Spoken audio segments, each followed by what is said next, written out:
Hola, hola, bienvenidos una vez más al podcast A la Verga el Español.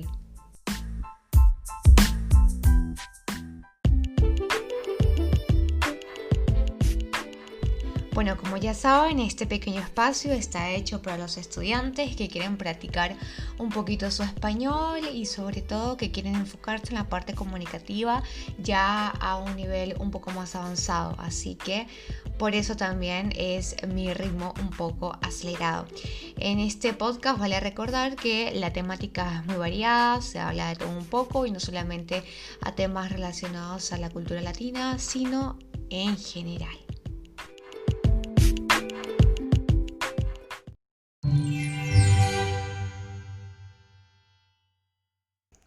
Hola, ¿qué tal? Bueno, en el último episodio que estuvimos abordando el tema de la negritud en Argentina, habíamos estado hablando un poco sobre el crisol de razas, que fue una propaganda por los gobernantes durante la aluvión inmigratoria, que desde finales del siglo XIX elevó la población de 1.3 millones a 3.9 millones, como sucedió en varios países de América Latina, ¿no? Hoy vamos a estar profundizando y también cerrando este tema, pero bueno, quiero que repasemos algunos puntos, ejes centrales que estuvimos comentando en el último episodio, ¿no? También hablamos sobre la clase gobernante en Argentina, que fue advirtiendo al compás de la edificación de un Estado-nación la presencia de los otros, ¿no? A los cuales arrinconó y bueno, así se fue erigiendo una construcción vertical. Aquella clase se entronizó, digamos, en desmedro del arrinconamiento de identidades que pasaban a ser periféricas y que sobreviene la creación de las alteridades históricas narradas y contenidas dentro de un espacio nacional. También hablamos sobre que el Estado Nacional moderno es igualitario frente a una comunidad de pertenencia que delimita fronteras, el individuo es igual ante la nacionalidad, como bueno, planteó por ejemplo Etienne Balibar, aunque esa máxima no se cumple en el caso de los afroargentinos, ¿no? ¿Y cómo se da este resultado? ¿No? Recordando un poco, también recapitulando lo que hablaban en el episodio anterior. Bueno, en el caso de los negros, el intento por blanquear y homogeneizar la sociedad argentina de fines del siglo XIX erradicó todo rasgo étnico no funcional a la lectura europeizante y el resultado final es que Argentina se jacta de ser una nación blanca, como lo habíamos comentado, orgullosamente la más blanqueada de Sudamérica. Se recurrió a prácticas de exterminio, intimidación, ocultamiento y otras para que ninguna diferencia pudiera amenazar el colectivo argentino formado al son del crisol de razas. Entonces, lo que también habíamos comentado es que el negro fue borrado ideológicamente primero y luego de forma material, ¿no? El imaginario nacional.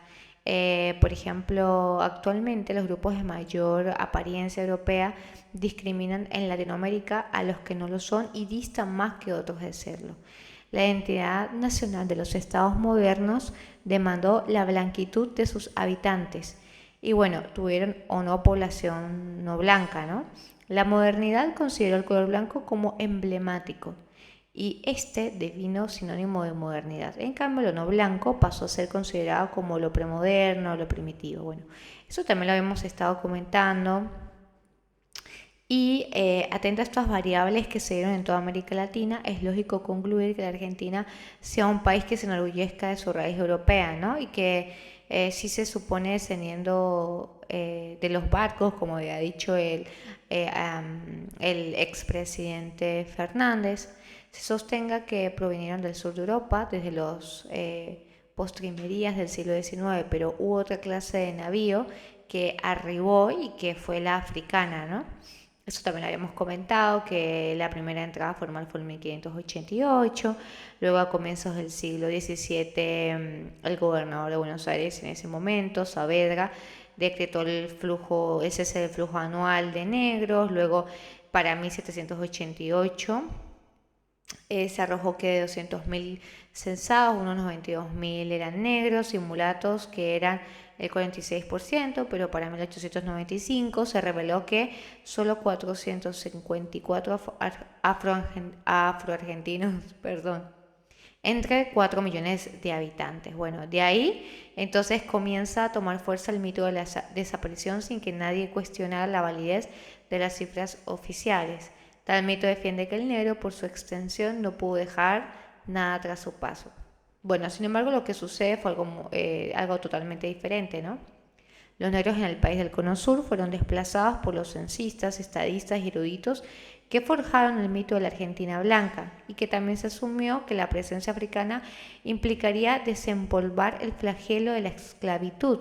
Pero a pesar de esa táctica deliberada de blanquear las estadísticas, las explicaciones que componen el mito de desaparición se siguen repitiendo y están muy, pero muy vigentes.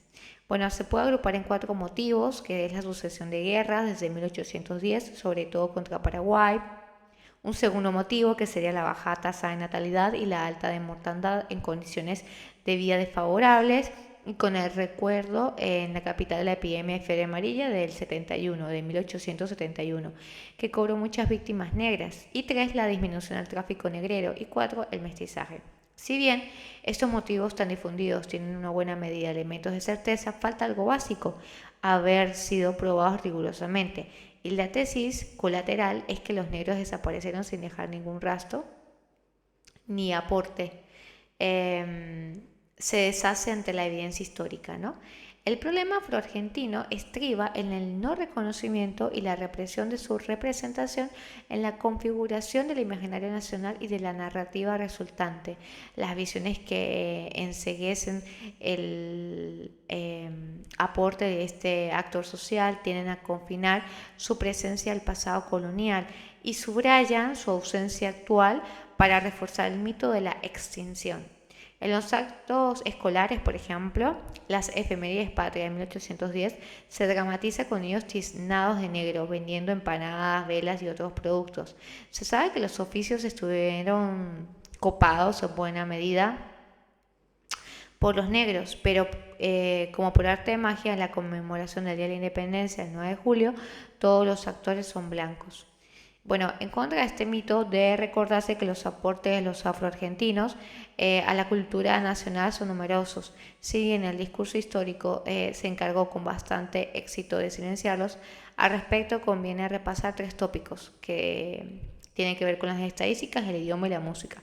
El último censo nacional, que fue en el 2010, estimó en 2 millones el número de afrodescendientes. Al menos 150.000 personas se reconocieron a sí mismas como afro. En virtud de la diáspora, una considerable comunidad caboverdiana y sus descendientes llegó a la ciudad de Buenos Aires, y otros partidos bonaerenses desde principios del siglo XX suman aproximadamente 15.000, aunque pasaron inadvertidos frente a la ingente masa humana que ingresó desde Europa. Actualmente, el castellano de Argentina registra unas 1.500 palabras introducidas por los esclavos africanos, las cuales se denominan africanismos y fueron fundiéndose con el lunfardo, que sería el famoso argot porteño. Por ejemplo, mina, mucama, quilombo, tango son algunas de las palabras muy utilizadas en el habla argentina y acusan etimología africana, principalmente de la familia de la lengua batúes, muy habladas en el centro y sur de África, aunque esclavos de la región occidental también fueron a parar en el área del Río de la Plata. En toda América al diablo se le dice mandinga, y no por casualidad este vocablo define un grupo étnico puntual de África Occidental que conoció la penuria de la esclavitud en América. El tango, marca de Argentina, es de origen africano, aunque el tema es y seguirá siendo muy discutido, y al menos en sus inicios los cultores del género fueron negros. Hoy en día un personaje destacado como el pianista y compositor Horacio Salgán es afroargentino. La palabra es un africanismo con múltiples usos asociados a la trata esclavista y uno de origen yorubá, ¿no?, que es la etnia nigeria, que explica la presencia del dios del trueno, y así el tango es como algo sagrado. Shango es la divinidad del trueno y el amo de los instrumentos de la percusión. El candombe, tan popular como ritmo rioplatense, es de indudable prosapia negra. Algunos lo vinculan con el nacimiento del tango, al igual que la famosa milonga, otra marca negra en el castellano rioplatense. Bueno, y cabe preguntarse cuál es el lugar del negro hoy en día.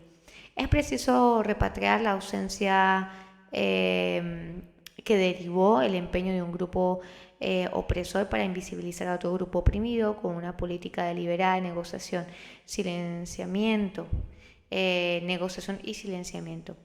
A pesar del terrible silencio, uno de los insultos más recurrentes cuando se alude a los sectores más pobres, no necesariamente no blancos, consiste en caracterizarlos como negros de mierda, de alma, cabecitas negras, gronchos. Lo negro no remite ahora a la africanidad, sino a lo más bajo de la sociedad, y esto se repite en muchas partes de América Latina. Así se trata, como rémora colonial, en la forma de aludir y denostar a la mano de obra explotable, como formula Van Dyck. El racismo latinoamericano confunde la clase social con la idea de la jerarquía del color. En el caso argentino, tal identificación no involucra una dimensión racial, sino socioeconómica, como explica el sociólogo argentino Alejandro Frigeiro. El problema radica en que si el afroargentino desapareció, en teoría, físicamente reaparece junto a otros de forma negativa en el discurso, en calidad de sujeto marginalizado, ya no racializado. Y bueno, el racismo queda entonces como cuenta pendiente no solo de Argentina, sino también de América Latina, pero como cantó un prestigioso músico argentino, mejor no hablar de ciertas cosas.